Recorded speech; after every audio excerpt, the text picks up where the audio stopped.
Nagsisi ka na ba sa isang bagay na sinabi mo? Isang salitang sinabi sa pagmamadali na labis na nakasakit sa isang tao? O baka naman nakapagsalita ka ng sobrang lupit sa iyong sarili na para bang lumiit ang iyong puso sa loob mo?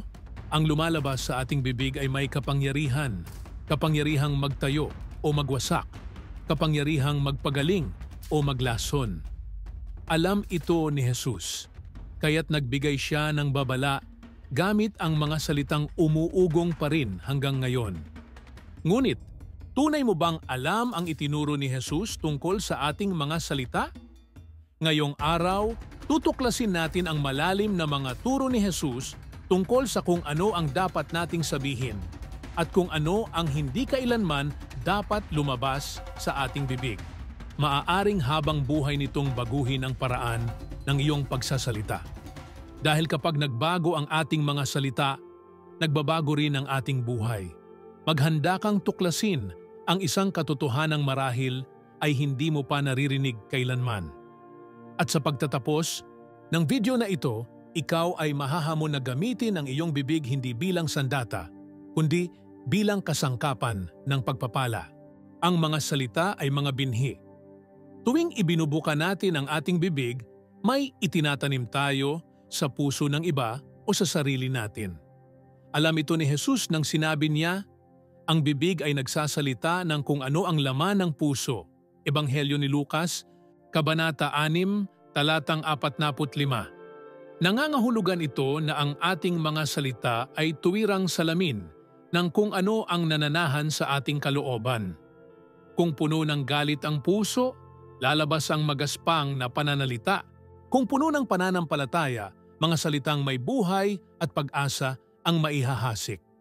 Ang hindi naiintindihan ng marami ay ang mga salita ay bumubuo ng realidad. Hinuhubog nito ang mga relasyon, pinapakain ang pananampalataya o nagpapalaganap ng takot. Sa isang papuri lang, maaari nating itaas ang isang taong lupaypay. Sa isang walang ingat na pamumuna, maaari nating durugin ang isang sugatang espiritu. Hindi basta-basta nagsalita si Jesus tungkol sa mga salita. Itinuring niya itong isang bagay na banal, isang bagay na pananagutan natin sa espiritual. Sa Mateo, Kabanata 12, talatang 36, sinabi niya, bawat isa ay mananagot sa araw ng paghuhukom sa bawat salitang walang kabuluhang kanilang sinabi. Seryoso ito, napakaseryoso. Ngunit bakit ganoon na lamang kahalaga ang mga salita kay Jesus? Dahil alam niya na ang mga ito ay hininga ng puso. At higit pa roon, si Jesus mismo ang salitang buhay. Sabi ni Juan, nang pasimula ay ang salita at ang salita ay kasama ng Diyos at ang salita ay Diyos. Sa madaling sabi, si Jesus ang buhay na pahayag ng pananalitang may katotohanan at pag-ibig.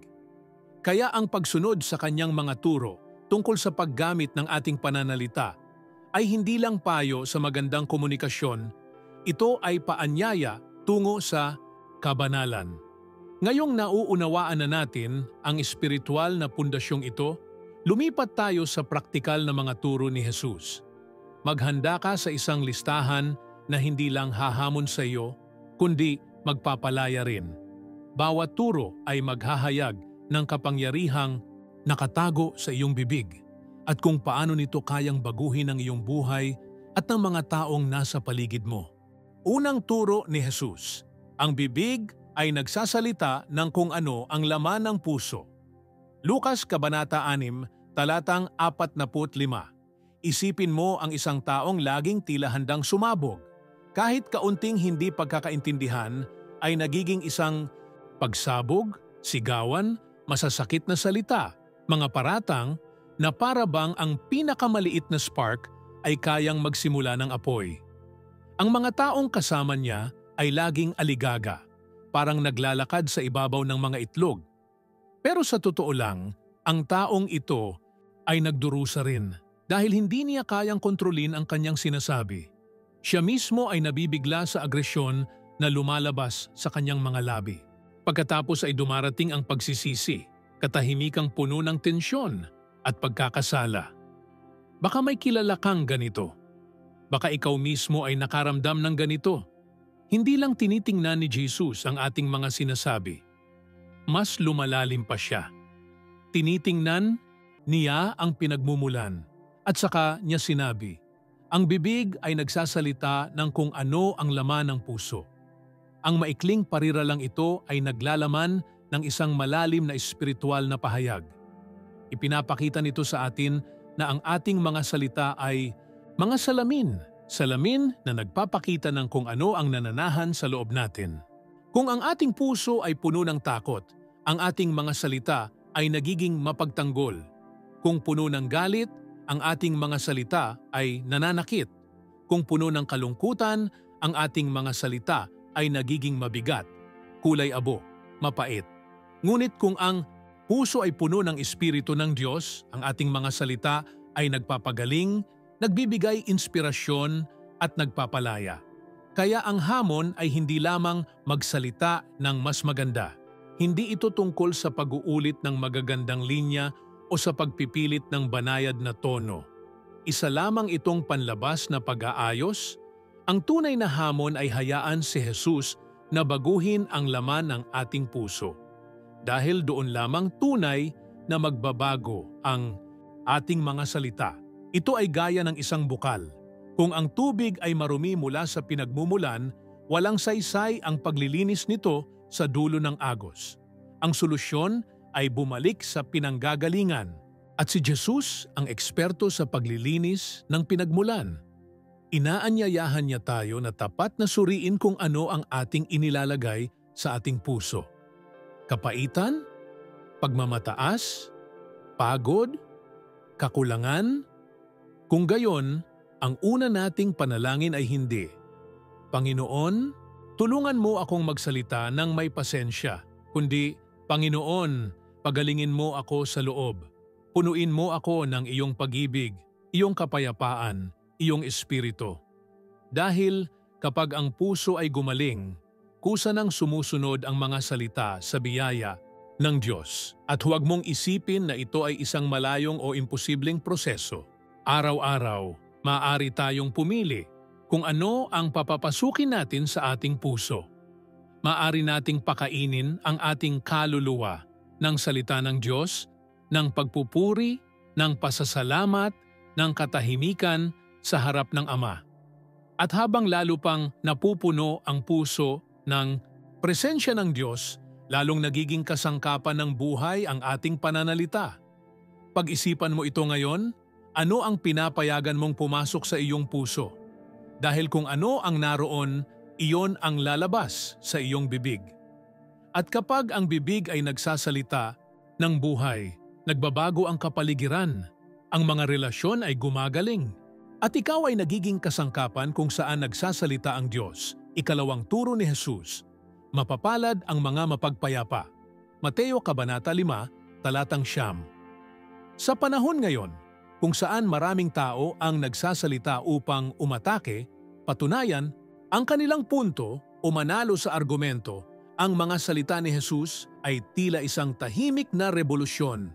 Mapapalad ang mga mapagpayapa, hindi ang palaaway, hindi ang mapanukso, hindi ang sumisigaw para manalo, kundi ang mga nagdadala ng kapayapaan. Sa paningin ng mundo, parang mahina iyon. Ngunit para kay Jesus, ito ang daan tungo sa tunay na pagpapala. Ilang pamilya na ang nasira dahil sa mga salitang binitawan sa gitna ng init ng pagtatalo. Ilang pagkakaibigan ang nawasak dahil sa mga sugat na hindi gumaling, na lalo pang pinalalim ng mga salitang pabaya. Ilang sama ang natapos dahil sa mga salitang mas masakit kaysa suntok. Malaki ang hamon dito. Gamitin ang mga salita hindi bilang armas, kundi bilang tulay. Ang pagiging isang mapagpayapa ay hindi pagiging mahina. Hindi ito tungkol sa pagtiis ng lahat o pagpapanggap na ayos lang ang lahat. Ang pagiging mapagpayapa ay nangangailangan ng tapang, ang tapang na magsalita ng mga salitang nagpapagaling, kahit gusto mong sumabog sa loob mo. Ibig sabihin nito ay piliing maging tinig ng katahimikan, kahit gusto na ng bagyong nasa loob mo na sumabog. Madalas, Nangangahulugan ito ng pagsuko sa kasiyahang laging tama para mapanatili ang pagkakaisa. At magagawa lamang natin ito kung hahayaan nating pamahalaan ng banal na espiritu ang ating dila. Hindi lamang tayo tinatawag ni Jesus na maging mapagpayapa. Ipinapangako rin niya ang isang bagay na pambihira. Sila ay tatawaging mga anak ng Diyos. Sa madaling sabi, ang mga nagtatanim ng kapayapaan sa pamamagitan ng kanilang pananalita ay taglay ang pagkakakilanlan ng Ama. Kumikilos sila tulad ng Ama. Kawangis nila ang Ama. Dahil ang Diyos ang unang mapagpayapa, ipinadala niya ang kanyang anak hindi upang hatulan ang mundo, kundi upang pagkasunduin ito sa Kanya. Nagsalita siya ng kapatawaran, pag-ibig at pagpapanumbalik kahit siya'y itinakwil. May kilala ka bang taong laging nasa gitna ng alitan? Na tila nasisiyahan, nunulsol, sa pagpapalaganap ng tsismis, sa paggamit ng matatalim na salitang parang espada? Itinuturo ni Jesus na ang landas na iyon ay hindi nagdadala ng pagpapala, kundi ng pagkawasak. Ngunit ang taong nagtatanim ng kapayapaan gamit ang kanyang bibig ay aani ng katuwiran, pag-ibig at masaganang buhay. Ikaw ba ay naging mapagpayapa sa iyong mga pag-uusap, sa social media, sa iyong mga pinakamalalapit na relasyon? O nakadagdag ka ba sa pagkakabahabahagi dahil sa pabaya mong mga salita? Ang turong ito ni Jesus ay humahamon sa atin, ngunit nagbibigay din ng lakas. Dahil kapag binuksan natin ang ating bibig upang magdala ng kapayapaan, hindi tayo nag-iisa. Ang Espiritu ng Diyos ang naglalagay ng tamang salita sa ating dila. Binibigyan niya tayo ng pagpipigil sa sarili, karunungan at pagkasensitibo. Naway piliin mo ngayong araw na maging taong, kahit kaunti lamang ang salita, ay kayang baguhin ang atmosfera ng isang silid. Ang taong ginagawang pagkakasundo ang dating alitan. At habang ginagawa mo ito, naway marinig mong sabihin mismo ng Diyos, "Iyan ang aking anak. Nagsasalita siya gaya ko. Kumikilos siya ayon sa nais ko." Ikatlong turo ni Jesus, ang inyong oo ay maging oo at ang inyong hindi ay maging hindi. Ebanghelyo ni Mateo, Kabanata 5, talatang 37. Ilang beses na ba tayong nagsabi ng oo kahit sa kaibuturan natin, gusto nating sabihin ang hindi? O kaya'y pumayag tayo sa isang bagay para lang magpakasaya ang iba, makaiwas sa alitan, o magmukhang mas espiritual kaysa sa totoo nating nararamdaman? Si Jesus, gamit ang kanyang payak at tuwirang karunungan, ay nagbibigay sa atin ng isa sa mga pundasyon ng Kristiyanong integridad. Ang inyong oo ay maging oo at ang inyong hindi ay maging hindi. Sa mga salitang ito, hindi lang siya nagtuturo ng kagandahang asal. Inihahayag niya ang isang makapangyarihang prinsipyo ng pagiging totoo, pagtitiwala at kadalisayan ng intensyon. Namumuhay tayo sa isang kulturang puno ng pagmamalabis, hungkag, na mga pangako at mapanlinlang na pananalita. Ang mga tao'y nagsasabi na kahit ano depende sa kung ano ang maginhawa sa sandali. Binabago ang pananalita ayon sa kung sino ang kausap at madalas nagsisinungaling hindi dahil sa masama silang tao kundi dahil naging gawin na lang ito. Wasak ang tiwala dahil dito. Dahil kung ang ating mga salita'y walang katatagan, nawawala ang tiwala. At kung walang tiwala, walang lalim ang mga relasyon. Tinatawag tayo ni Jesus sa isang pamantayang kakaiba. Para bang sinasabi niya, kung ikaw ay tao ng katotohanan, ang iyong mga salita ay magkakaroon ng bigat. Hindi mo na kailangang manumpa. Ang iyong buhay mismo ang iyong panunumpa. At ito ay nagsisimula sa maliliit na bagay. Isang pangakong binitiwan sa kaibigan, isang oras na sinabing darating ka pero di tumupad, isang simpleng ipagdarasal kita na hindi mo naman tinotoo. Bawat salita ay may halaga. Bawat oo na hindi natupad, bawat hindi na itinago sa ibang anyo, lahat ng ito ay bumubuo sa iyong reputasyon. At higit pa roon, ibinubunyag kung sino ka sa kalooban. Malaki ang hamon. Ang magsabi ng hindi, ng may pag-ibig ay nangangailangan ng tapang. Ang magsabi ng oo, ng may pananagutan ay nangangailangan ng paninindigan. Marami sa atin dahil sa takot na makasakit o makadismaya ay napupunta sa mga obligasyong hindi natin kayang panindigan. Ngunit pinalalaya tayo ni Jesus mula sa kulungang ito. Itinuturo niya sa atin na ang katotohanan, kahit simple, ay laging pinakamahusay na daan at hindi natin kailangang itago ang ating kahinaan sa likod ng magagandang salita. Inaanyayahan niya tayong maging tapat, tao, totoo, na magsabi ng oo kapag kaya nating tuparin at hindi kapag kailangan nating igalang ang ating hangganan. Ang turong ito ay nagtutulak din sa atin na magnilay kung anong uri ng patotoo ang iniiwan natin sa mundo. Kapag ang isang Kristiyano ay hindi tumutupad sa kanyang salita, nasisira ang larawan ni Kristo. Ngunit kapag ang ating mga salita ay matatag at totoo, kahit sa gitna ng hirap, ito ay nagsisilbing liwanag ng kaharian.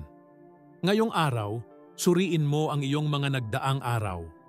May mga pangako bang ginawa na wala kang balak tuparin? May mga responsibilidad bang tinanggap mo dahil lang sa presyon?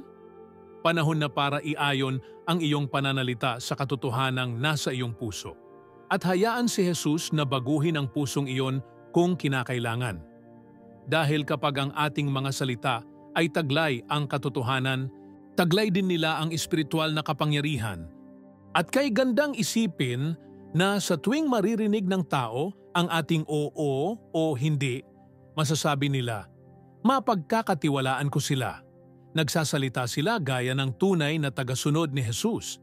Ikaapat na turo ni Jesus, huwag kayong humatol upang hindi rin kayo hatulan. Ebanghelyo ni Mateo, Kabanata 7, Talatang 1. Ilan sa mga bagay na kasing mapanira at kasing karaniwan, gaya ng maagang paghuhusga. Tayong lahat ay naging biktima ng mga salitang nagbansag, nagpababa o humatol sa atin bago pa man tunay na makilala ng iba ang ating kwento. At kung magiging tapat tayo, naging tayo rin ang nasa kabilang panig, gumagamit ng mga salita upang magbansag, pumuna o maglantad. Iniisip na tayo'y nagsasabi lamang ng totoo, ngunit binalaan tayo ni Jesus ng may nakakagulat na linaw. Huwag kayong humatol upang hindi rin kayo hatulan. Hindi lamang ito paanyaya sa habag, ito ay isang espiritual na babala. Dahil ang paghatol sa iba gamit ang ating mga salita ay nagbubukas ng isang mapanganib na pintuan. Kapag tayo'y humahatol, inilalagay natin ang ating sarili sa trono na hindi naman sa atin. Ginagamit natin ang ating dila bilang martilyo ng pagkondena, nakakalimutang may isang matuwid na hukom at tayo rin ay pananagutin sa ating mga salita.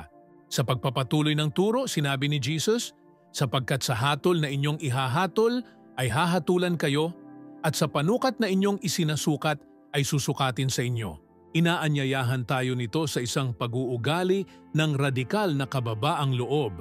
Ang tunay na hamon ay dumarating kapag tayo'y napupukaw, kapag paulit-ulit nating nakikitang nagkakamali ang isang tao o kapag hindi tayo sumasang-ayon sa kanyang mga desisyon. Ang likas na reaksyon ay magsalita, pumuna, magbigay aral.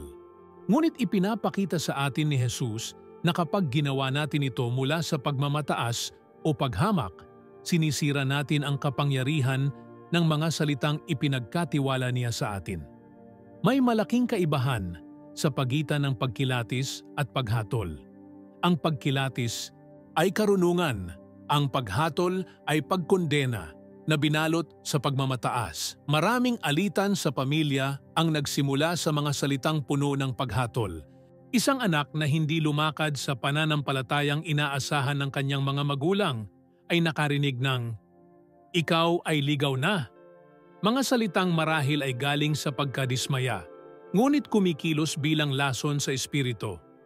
Isang kapatid na pumili ng ibang landas ay narinig ang, Iniisip mo lang ang sarili mo.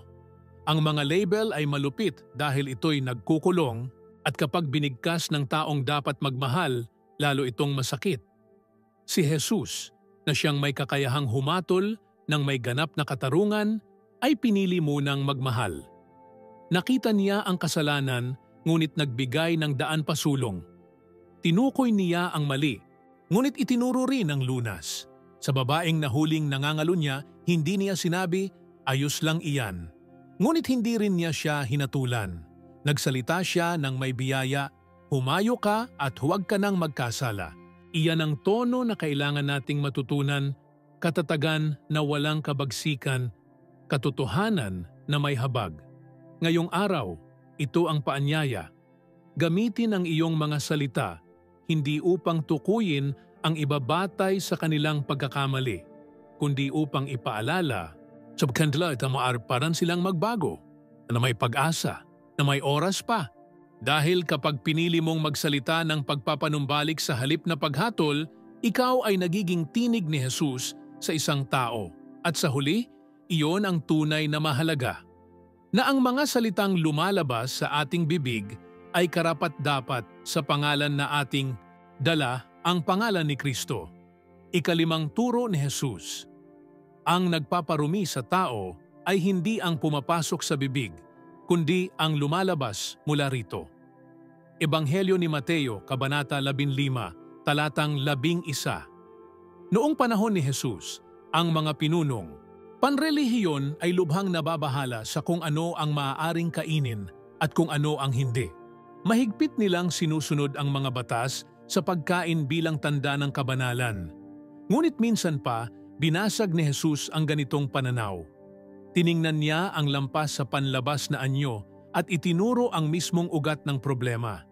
Ang nagpaparumi sa tao ay hindi ang pumapasok sa bibig, kundi ang lumalabas mula rito.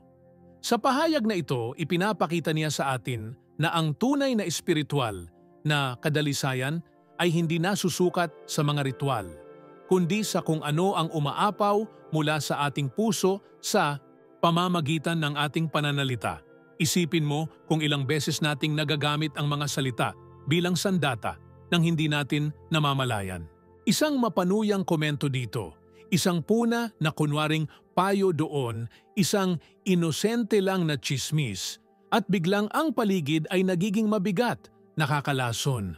Ilang pagsasama ang humihina dahil sa malamig at pabaya na pananalita. Ilang bata ang nagdadala ng sugat sa kaluluwa dahil sa masasakit na salitang narinig noong kabataan. Ilang tao ang lumayo sa mga komunidad ng pananampalataya dahil sa malulupit na salitang binitiwan sa ngalan ng sigasig sa Diyos. Sinasabi ni Jesus, pansinin mo ang iyong sinasabi. Iyan ang nagsisiwalat ng tunay mong espiritual na kalagayan.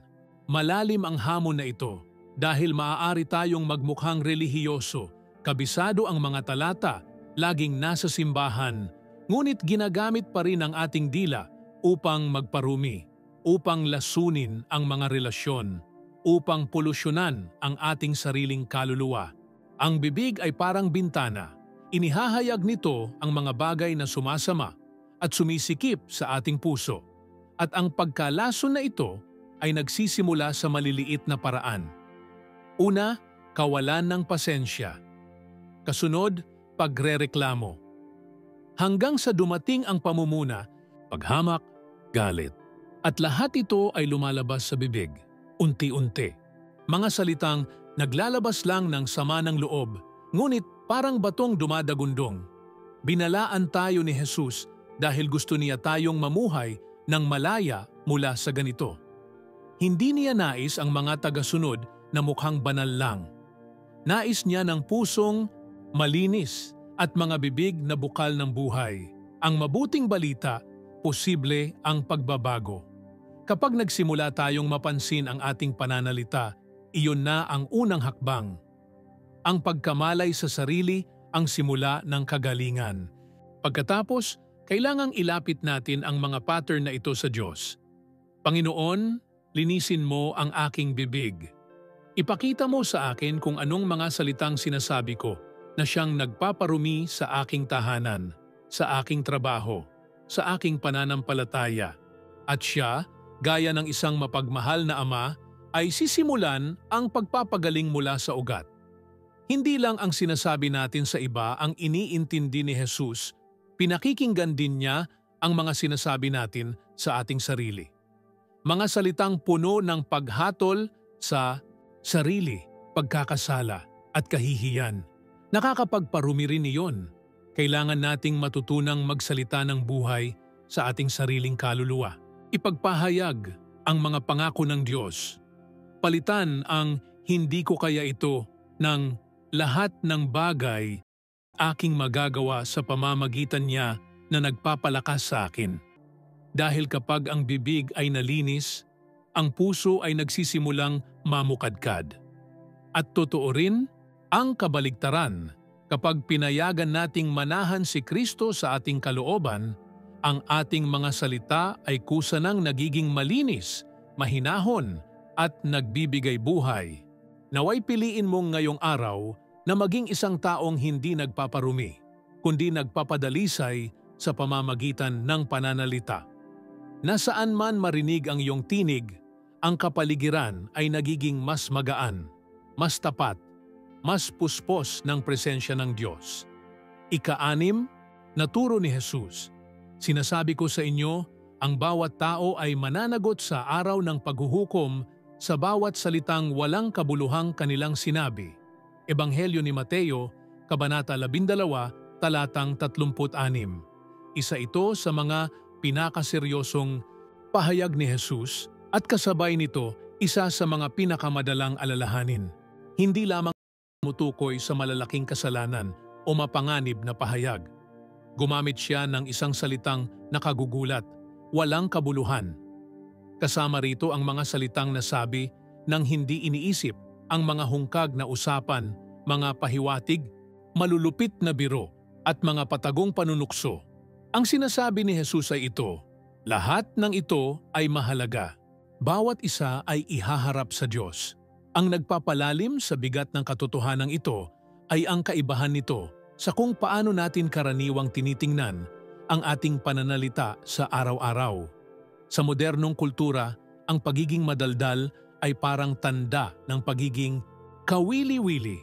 Ang panunuyang may halong biro ay pinupuri bilang uri ng katatawanan.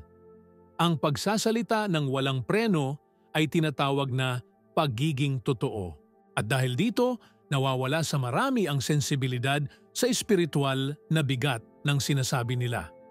Ngunit tinatawag tayo ni Jesus sa ibang daan, isang daan ng paggalang. Paggalang sa wika, paggalang sa pananalita.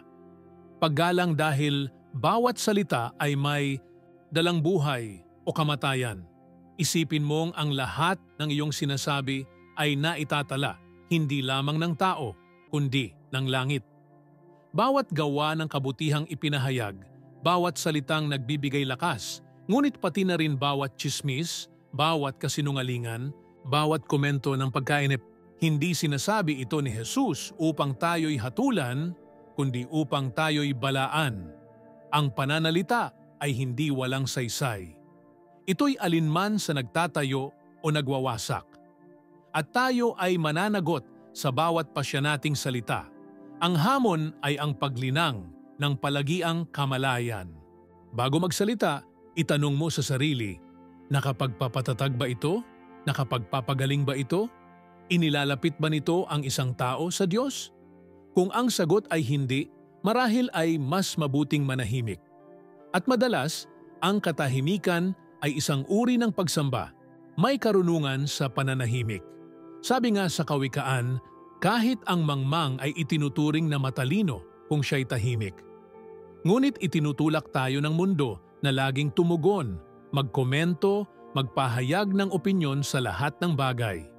Ngunit si Jesus ay nag-aanyaya na timbangin ang bawat salita na parang mga mamahaling hiyas.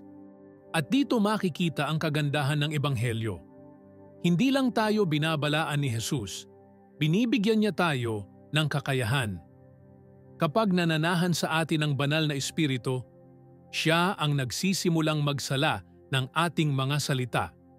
Binibigyan niya tayo ng pagkilatis, pagpipigil sa sarili at pagkasensitibo.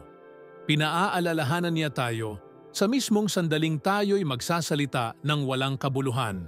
Hindi mo kailangang sabihin yan.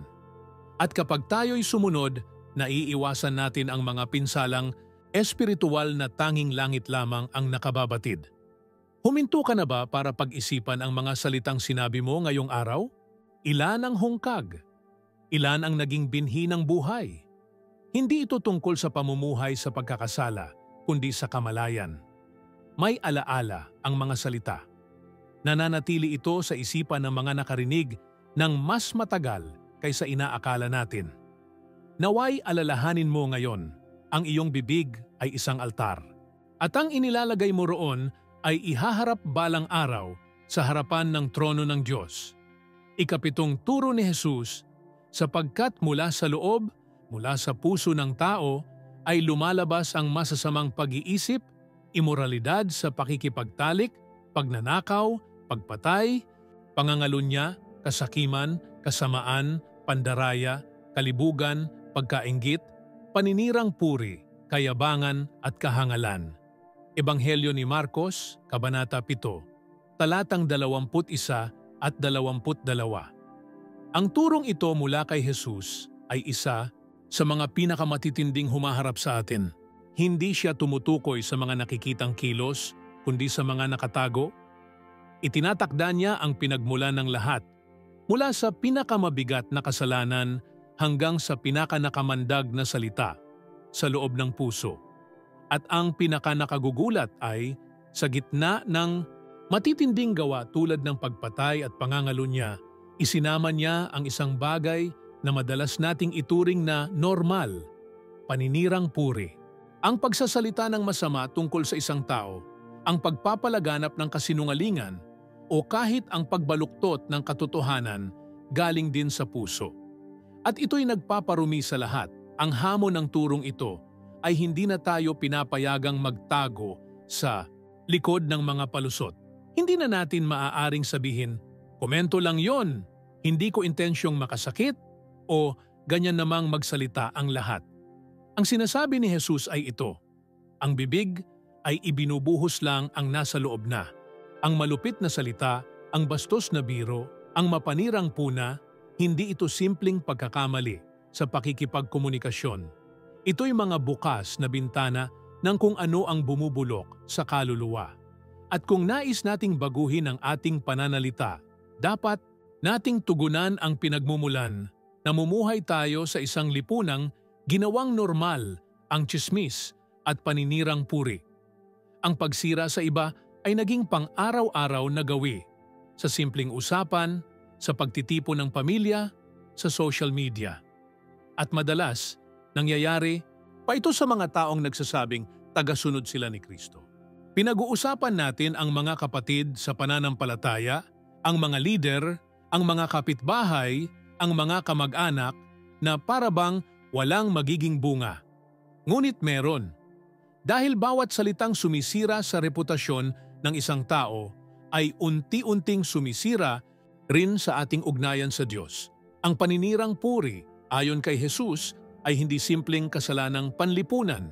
Isa itong espiritual na karumihan. At dahil dito, dapat itong tratuhing may kabigatan. Ang sagot ni Jesus ay hindi pagpigil lang, kundi bagong buhay. Ipinapakita niya sa atin na hindi sapat ang paghawak sa ating dila. Kailangang gumaling ang puso. Dahil tanging pusong walang kapaitan ang kayang magbitiw ng mga salitang may kapayapaan. Tanging pusong nalinis mula sa pagkainggit ang kayang magdiwang sa tagumpay ng iba. Tanging pusong naibalik ng pag-ibig ni Kristo ang kayang tumangging manira, kahit pa tila may karapatan ito. Posible ang pagbabagong ito, ngunit nangangailangan ito ng pagsuko. Nangangailangan ito na ihandog mo ang iyong puso sa altar at sabihing, Panginoon, linisin mo ako sa loob. Alisin mo ang kasiyahang nararamdaman ko sa paninirang puri. Alisin mo ang pangangailangang mas gumaan ang loob ko sa pamamagitan ng pagyurak sa iba. At ang Diyos na nakakakilala sa bawat sulok ng iyong pagkatao ay magsisimula ng baguhin ang ugat. Ngayong araw, huminto ka at magnilay. May tao bang nasiraan mo sa isipan o sa salita? May mga bagay bang nasabi ka kamakailan na kailangang pagsisihan? Huwag mo nang hintaying mabura ito ng panahon. Ayusin mo ito ngayon sa harap ng Diyos. Dahil ang malinis na puso ay magbubunga ng malinis na bibig. At ang malinis na bibig ay nagiging daluyan ng tinig ng Diyos, ikawalong turo ni Jesus. Ang sinumang napopuot sa kanyang kapatid ay mananagot sa hukuman at ang sinumang magsabi ng, "Gago ka!" ay nanganganib sa apoy ng impyerno. Ebanghelyo ni Mateo, Kabanata 5, talatang 22. Ang turong ito mula kay Jesus ay marahil isa sa mga pinakamatitindi at pinakanakagugulat. Tahasan niyang inuugnay ang paraan ng ating pagsasalita sa kapwa sa espiritual na paghuhukom. Hindi lang siya tumutukoy sa pisikal na pananakit, kundi sa mga salita. Simpleng salita, isang insulto, isang gago, isang maliit na pagkakasala na sa tingin ng tao ay wala lang. Ipinapakita ni Jesus na ang langit ay itinuturing na seryoso kahit ang tila walang saysay na ekspresyon. Dahil para sa Diyos, bawat salita ay may bigat na walang hanggan. Gaano kadalas tayong nagsasalita nang may galit nang hindi iniisip ang kahihinatnan? Sa gitna ng pagtatalo, lumalabas sa ating bibig ang mga salitang parang kutsilyong sumusugat. Ang pagsasabing, "Wala kang silbi, tanga ka," o "mahina ka," ay maaaring panandalian lamang sa atin, ngunit sa taong nakarinig, maaaring umalingaw-ngaw ito sa loob ng maraming taon. At higit pa roon, para sa Diyos, ang ganitong mga salita ay nagbubunyag ng mas malalim at mas seryosong bagay. Isang pusong humahamak sa kapwa. At ang humamak sa taong nilikha ayon sa wangis ng Diyos ay, sa kaibuturan, paghahamak na rin sa lumikha mismo. Itinuturo ni Jesus na ang karahasang berbal ay nagmumula sa parehong ugat ng pagpatay. Ang hangaring burahin ang halaga ng iba. Kaya't hindi niya ito pinaghiwalay. Ang problema ay hindi lang ang pagsigaw. Ito ay ang ugat ng galit na hindi natin ginagamot. Ito ay ang paghamak na namumuo sa puso at lumalabas sa labi. At binalaan niya tayo, ang pagtahak sa daang ito ay mapanganib sa espiritu. Inilalayo tayo nito sa puso ng Ama. Malaki ang hamon dito. Marami sa atin ang lumaking nasanay na gumanti ng masakit na salita, na huwag magpapatalo, na ang lakas ay nasa sigaw. Ngunit kabaligtaran ang iniaalok ni Jesus, ang magtagumpay sa pamamagitan ng pag-ibig. At ang pag-ibig, kung minsan, ay ang pananahimik sa halip na umatake. Ito ang pagpipigil sa dila, hindi dahil sa kahinaan, kundi dahil sa pagpipigil sa sarili.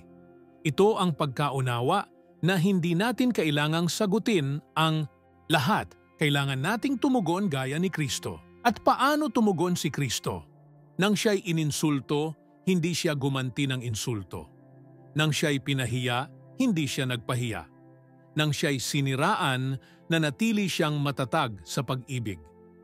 Ipinakita niya sa atin na may kapangyarihan sa hindi pagganti, na may kadakilaan sa pagpapala sa mga nanakit sa atin, na may kabanalan sa paggamit ng bibig upang magpagaling kahit ang lahat sa loob natin ay sumisigaw ng paghihiganti. Ginagamit mo ba ang iyong mga salita bilang sandata? May taong nasaktan ka ba sa tono mo, sa iyong panunuyang biro, sa mga salitang bumura ng kanilang dignidad?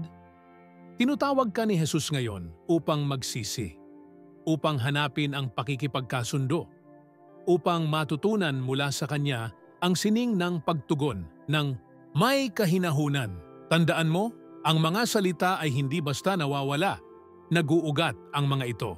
At nais ni Jesus na ang iyong mga salita ay maging binhi ng kapayapaan, na sa halip na magbaga ng apoy, gamit ang iyong dila, dala mo ang apoy ng Espiritu, ang apoy na nagdadalisay, nagpapabago, at nagpapabanal. Ikasiyam, naturo ni Jesus, ang inyong oo ay maging oo at ang inyong hindi ay maging hindi.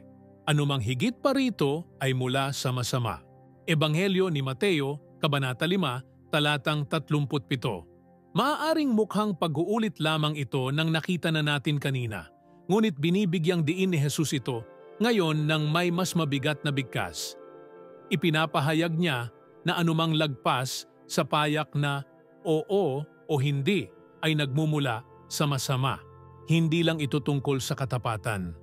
Isa itong malalim na espiritual na paghahayag.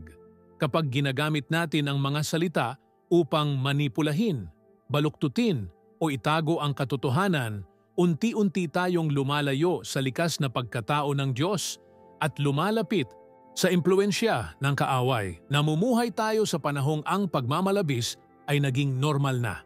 Pinapalawak ng mga tao ang mga detalye upang magmukhang mas kawili-wili, gumagamit ng kalahating katotohanan para protektahan ang sarili at nagsasalita ng sobra para lang makapanghikayat. Ngunit ang itinuturo sa atin ni Jesus ay ang kabaligtaran. Ang integridad ay nagsisimula sa pagiging simple. Ang pinakamakapangyarihang mga salita ay yaong nagmumula sa pusong malinis at buo ang pasya. Ang tapat na oo ay mas mahalaga kaysa sa libong paliwanag. Ang matatag at magalang na hindi ay higit na mahalaga kaysa sa mga pangakong hungkag. Malaki ang hamon dito. Madalas, ginagamit natin ang maraming salita upang maitago ang ating sarili. Kapag tayo'y walang tiwala sa sarili, pinapaganda natin ang ating pananalita. Kapag may kasalanan tayong nadarama, sobra tayong nagpapaliwanag. Kapag nais nating mapasaya ang iba, nangangako tayo ng mga bagay na hindi natin kayang tuparin. At ang lahat ng ito ay nagsisiwalat ng kakulangan ng pagtitiwala sa kapangyarihan ng simpleng katotohanan. Tinatawag tayo ni Jesus sa pagtitiwala, sa pagiging bukas, sa pagiging mapagkakatiwalaan. Ang ganitong uri ng pananalita ay kayang baguhin ang mga relasyon.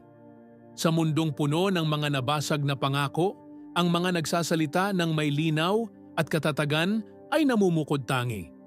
Sa kapaligirang puno ng kawalang tiwala, ang mga nagsasabing oo sa pamamagitan ng gawa at hindi sa kapayapaan ay nagdadala ng kapanatagan. Napapansin ng mga tao na ang bibig na iyon ay sumasalamin sa likas ng Diyos, na ang pananalita ay hindi hinubog ng takot o pagkamakasarili, kundi ng katotohanan. Ngunit, tandaan, hindi hinihingi ni Jesus ang pagiging perpekto sa pananalita, kundi kadalisayan. Kapag tayo'y nagkamali, dapat natin itong itama. Kapag hindi natin kayang tuparin ang isang bagay, dapat tayong maging mapagpakumbabang aminin ito. At kapag tayo'y tapat sa ating salita, niluluwalhati natin ang Diyos sa pamamagitan ng ating pag-uugali. Ngayong araw, maglaan ng sandali upang magnilay. May bagay ba na ipinangako mong hindi mo natupad? May tinatago ka ba sa likod ng sobrang daming salita? Kailangan mo ba ngayong sabihin ang isang mapagmahal na hindi sa lugar? Kung saan matagal ka nang nagsasabi ng oo dahil sa pressure? Tandaan, bawat salitang higit pa sa kailangan kapag ginagamit upang magtago, manipulahin o kontrolin ay hindi nagmumula sa Diyos. Ngunit maaari mong piliing magsalita ng iba. Maaari mong piliing magsabi ng katotohanan. Maaari mong piliing mamuhay sa liwanag. At kapag ginawa mo ito, ang iyong mga salita ay magiging binhi ng pagtitiwala, daluyan ng kagalingan at malinaw na tanda na ang Diyos ay nananahan sa iyo. Ang magsalita ng tapat ay ang magsalita gaya ni Jesus. Ika-10 turo ni Jesus. Ngunit sinasabi ko sa inyo, ang bawat tao ay mananagot sa araw ng paghuhukom sa bawat salitang walang kabuluhang kanilang sinabi. Ebanghelyo ni Mateo, Kabanata 12, talatang 36.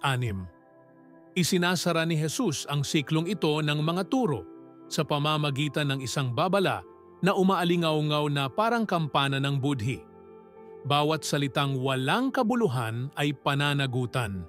Inuulit niya ang mensahe, binibigyang diin ang bigat na walang hanggan kahit sa mga pinakasimpleng pag-uusap. Ang walang kabuluhang salita ay hindi lang ang masasama o nakakasakit. Tumutukoy ito sa anumang hindi nagsisilbi sa layunin ng kabutihan, katotohanan o pag-ibig. Kasama rito ang tsismis, pagrereklamo, mga pangakong hungkag, mga hinaing na walang pananampalataya, at kahit mga birong nakasasakit o nagpapababa sa iba. Tayo ay pinalilibutan ng mga salita. Sa isang simpleng pag-uusap lang, maaaring makapagpalipad tayo ng dos-dose ng salita sa hangin.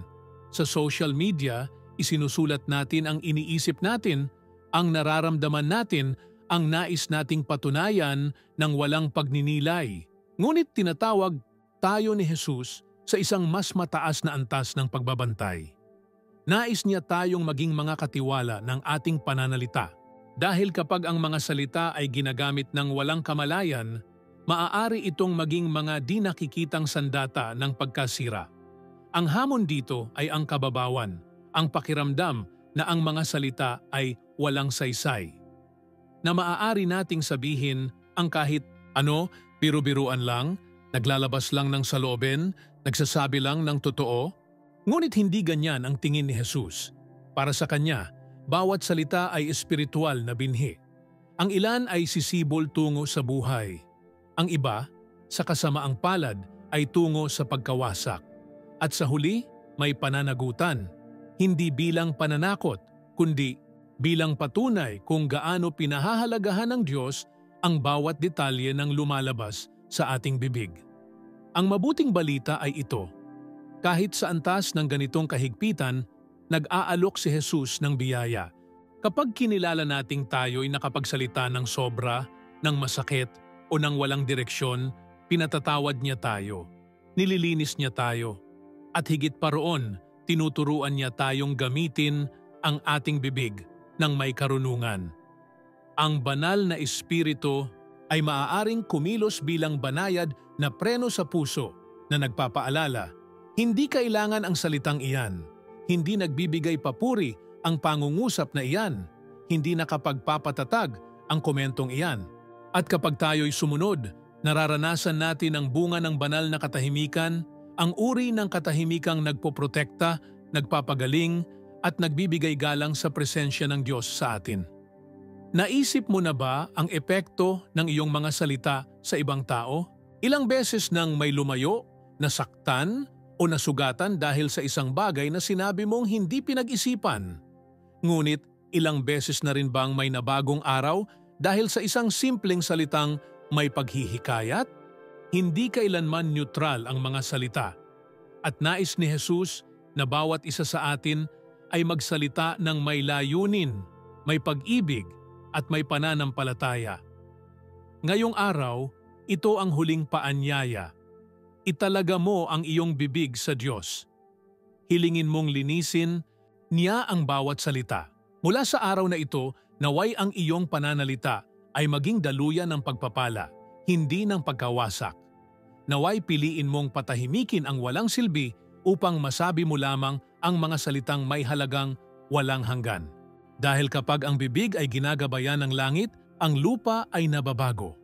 Nauunawaan mo na ba ngayon ang bigat at kagandahan ng mga salitang lumalabas sa iyong bibig?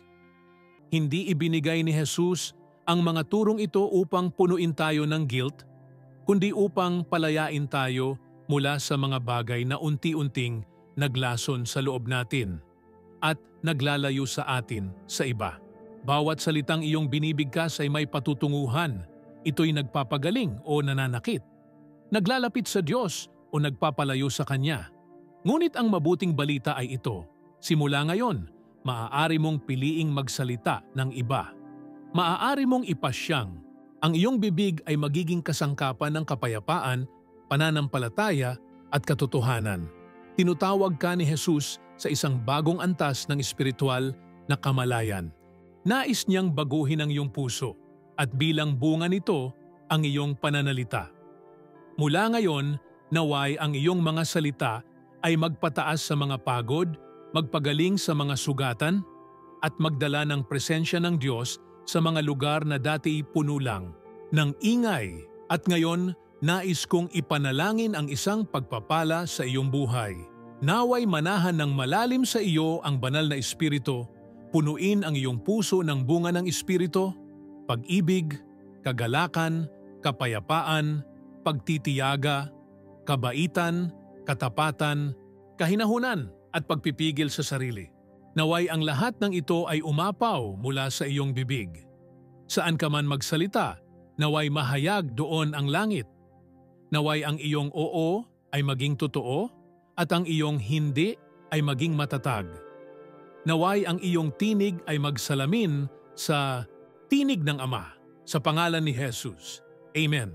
Kung ang video na ito ay tumama sa iyong puso, kung alinman sa mga turong ito ay kumiliti, nagpabago o nagpagaling sa iyo, isulat sa mga komento. Panginoon, dalisayin mo ang aking bibig at ang aking puso. Ibahagi mo ito sa isang taong kailangang makarinig nito. At mag-subscribe sa channel para ipagpatuloy ang paglalakbay na ito ng pananampalataya at pagbabago kasama namin. Buuin natin ang isang komunidad ng mga salitang nagtatayo, ng mga pusong nagpapagaling, ng mga buhay na nagsasalamin kay Jesus. Alin sa mga turong ito ang pinakanangusap sa iyo ngayon? Isulat mo ito sa ibaba. Maaaring ang iyong pagbabahagi ay makatama rin sa buhay ng iba. At tandaan, may kapangyarihan ang mga salita. Gamitin mo ang iyo upang baguhin ang mundo, simula sa loob ng iyong sariling tahanan.